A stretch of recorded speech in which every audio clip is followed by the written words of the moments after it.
বিয়েটাকে যারা স্টাইল বানাতে চায়, আমাদেরকে জানা দরকার বিয়েটা কি। এবার আসি বিয়ের ব্যাপারে আল্লাহ সুবহানাহু ওয়া তাআলা কি বললেন।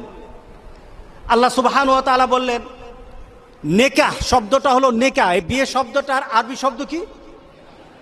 আপনারা যখন এটার ব্যাপারে লেখেন তখন আপনার নিকাহনামা বলেন, বিবাহ নামা বলেন না, কি বলেন? নিকাহনামা। এটা আরবি শব্দ, এটা হলো বিবাহ, ম্যারেজ। এটা সম্পর্কে আল্লাহ সুবহানাহু ওয়া তাআলা বলেন ফানকিহু মা তাবা লাকুম মিনান নিসা। ছেলেদেরকে বলছেন ফানকিহু, তোমরা বিয়ে করো।